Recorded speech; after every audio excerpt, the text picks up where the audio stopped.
آخری مکتب ہے بیداری کا، وہ ہیں امام کے آنسو، امام کا گریہ، وہ ہے امام کا گریہ۔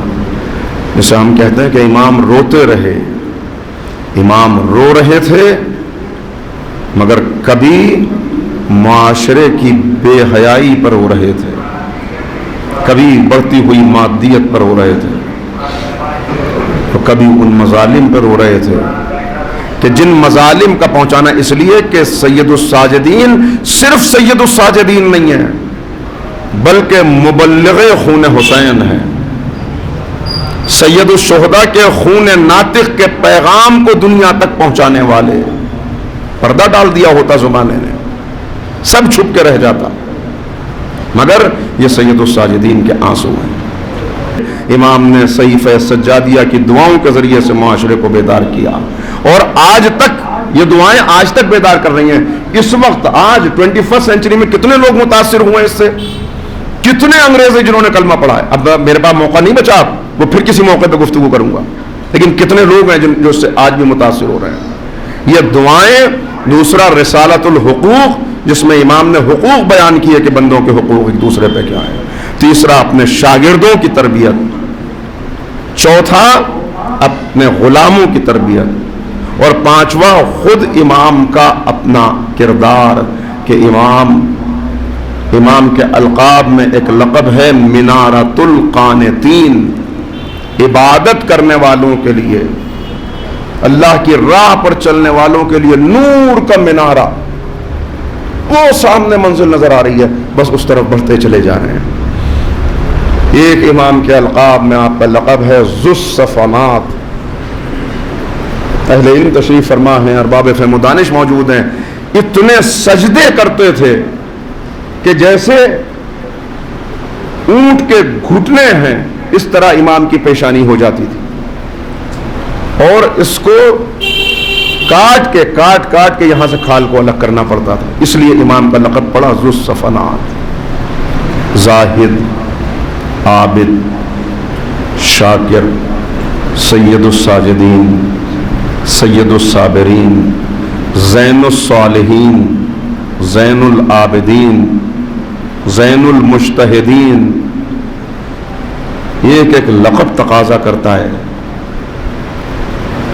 کہ رک کے یہاں تذکرہ کیا جائے، اور انہی میں ایک لقب ہے بکا، رونے والوں کا سردار، گریہ کرنے والا۔ جو گریہ کر رہا ہے، عبادت بھی ہے، گریہ بھی ہے، سجدے بھی ہیں، شاہراہوں پہ سجدے ہیں، کوئی نعمت ملی سجدہ، کثرت سے سجدہ کرنے والا، کوئی نعمت ملی سجدہ، دو لوگوں میں صلح کرا دی سجدہ، دعا کسی کے لیے کی، اس نے آگے کہا مولا شفا مل گئی، سجدہ۔ امام کا ایک باغ ہے جس کے اندر 500 درخت ہیں، ہر درخت کے نیچے 2 رکعت نماز پڑھ کے سجدہ کرتے تھے۔ سجدوں کے ذریعے، دعاؤں کے ذریعے، نمازوں کے ذریعے، اور ذکر مظلومیت سید الشہداء کے ذریعے۔ کون سید الساجدین سے بہتر کربلا کو بیان کر سکتا ہے؟ آپ کا یہ امام کربلا کا زندہ شہید ہے۔ سخت جملے کہنا نہیں چاہتا، بس اور مختصر مصائب رکھنا چاہتا ہوں، مگر صرف اتنا کہ ذرا اپنے دلوں پہ ہاتھ رکھیے گا۔ اکبر کے سینے میں 1 مرتبہ برچھی لگی،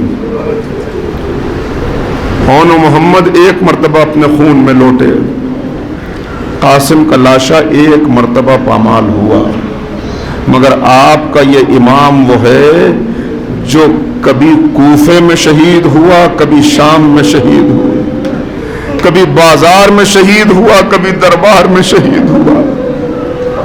پوچھنے والا پوچھ رہے کہ مولا ہم نے دربار میں وہ منظر بھی دیکھا تھا کہ جب کوفے کے دربار میں آپ کے چچا مسلم آئے تھے. ہم نے وہ منظر بھی دیکھا تھا کہ جب مختار آیا تھا, جب مسلم آئے تو باوجود اس کے کہ رسیاں بندھی ہوئی تھی, مگر مسلم ایک شیر کی طرح دربار میں داخل ہوئے, ایک شیر غضبناک کی طرح. جب مختار آیا تو زنجیروں پہ جکڑا ہوا تھا مگر شیر کی طرح, مگر آپ تو امام وقت ہیں, جب آپ داخل ہوئے تو آپ کا سر جھکا ہوا تھا کہ تو نے انصاف نہیں کیا. چچا مسلم اکیلے دربار میں آئے تھے, مختار اکیلا دربار میں آیا تھا, مگر میرے ساتھ میری ماں بہنیں, میری پھوپھیاں برہنہ سر تھی, بازو بندھے ہوئے تھے, تو نے انصاف نہیں کیا. آزادارو, کربلا کا کیسا شہید ہے, 72 کا ماتمدار ہے میرا یہ امام, جسے سید الساجدین کہتے ہیں. 72 کے ماتمدار کا ماتم کیسے کیا جائے. وہ امام کتنے اس مجلس کے اندر بھائی موجود ہیں, اپنی بہنوں سے بڑی محبت کرتے ہیں, ہر بھائی بہن سے محبت کرتا ہے. اگر آج بھی خدا نخواستہ کسی بھائی کو پتا چلے کہ اس کی بہن کے سر سے کسی نے دوپٹہ اتار لیا, کیا اس کے دل پہ گزرے گی؟ سلام کیجئے سید سجاد کو جو سارے راستے اس ناقے کی مہار اپنے ہاتھ میں پکڑے ہوئے تھے کہ جس پہ ماں بہنیں. اللہ اکبر. آزادارو, میں آپ سے ایک بات پوچھوں, کوئی بچہ ہو اور کوئی کسی بچے کے تماچا مار دے, کتنے لوگ کھڑے ہو جائیں گے, بھئی بچہ تھا آپ نے مارا کیوں؟ 1-2 تماچوں میں کوئی غش نہیں کھاتا, نہ جانے 4 برس کی بچی کو کتنے تماچے لگے کہ سکینہ غش پہ غش کھاتی ہوئی چلی. عجیب عالم تھا, جب تماچا لگتا تھا سکینہ سید سجاد کو دیکھتی تھی اور رباب زینب کا چہرہ دیکھتی.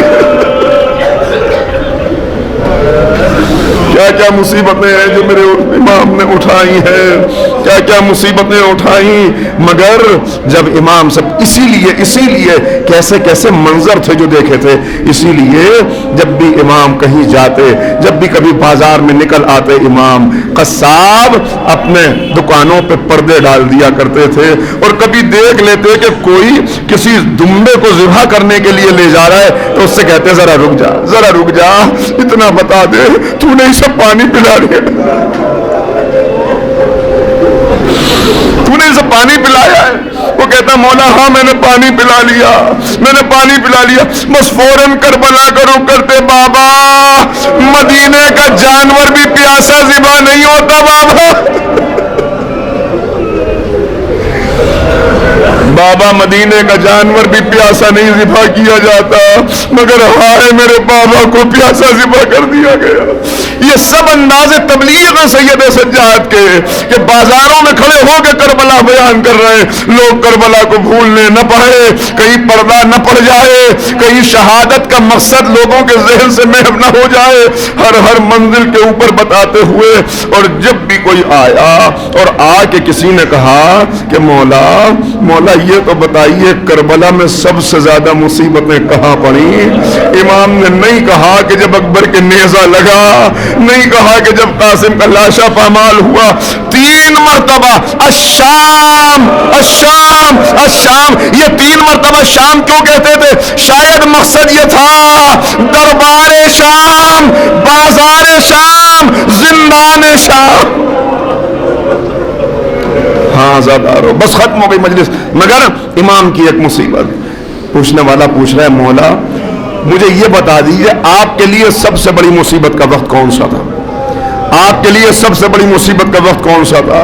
بس امام کی آنکھوں میں آنسو آئے, کہا سب سے بڑی مصیبت کا وقت وہ تھا کہ جب ہمیں دربار یزید میں جانا تھا.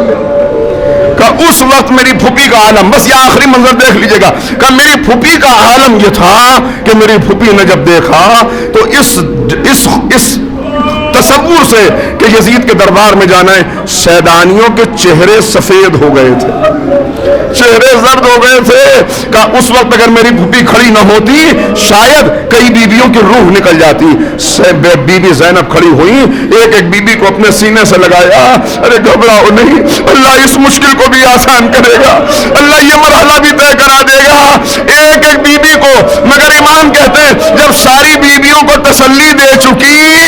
ظالموں نے دیکھا ایک مرتبہ زینب کو اذیت پہنچانے کے لیے ان نیزوں کو ہلانا شروع کیا جن پہ شہداء کے سر تھے اور تالیاں بجانی شروع کی. بس علی کی بیٹی زمین پر بیٹھ گئی, آواز دی بابا,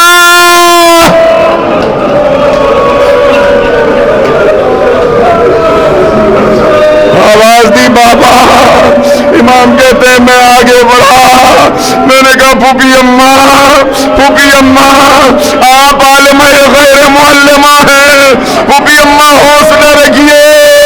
اور اس کے بعد جب دربار میں داخلہ ہوا, اللہ اکبر, بس تصور کر لیجئے گا میرا غیرت دار امام. اور کیا منظر تھا, منظر یہ تھا, عجیب منظر میں نے دیکھا روایتوں میں کہ جب دربار میں اہل حرم نے قدم رکھا تو ساری بیویوں نے جناب زینب کو اپنے حلقے میں لیا تھا, اپنے حلقے میں لیا تھا, اور 700 کرسی نشین موجود تھے.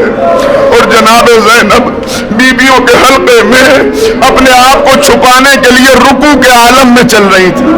زینب جھک جھک کے چل رہی تھی. ارے میں کیسے اگلا جملہ کہوں, زینب جھک جھک کے چل رہی تھی اور ظالم اپنی کرسیوں سے اٹھ اٹھ کے دیکھ رہے تھے اور کہتے رہے یہ کون ہے, یہ بیوی کون ہے. سید الساجدین بتا رہے ہیں یہ ہے میری سب سے بڑی مصیبت. مولا آپ 22 برس کے جوان, آپ کو بوڑھا کس نے کر دیا, کیا اس مصیبت نے بوڑھا کر دیا. میری جدہ کا دربار یزید میں جانا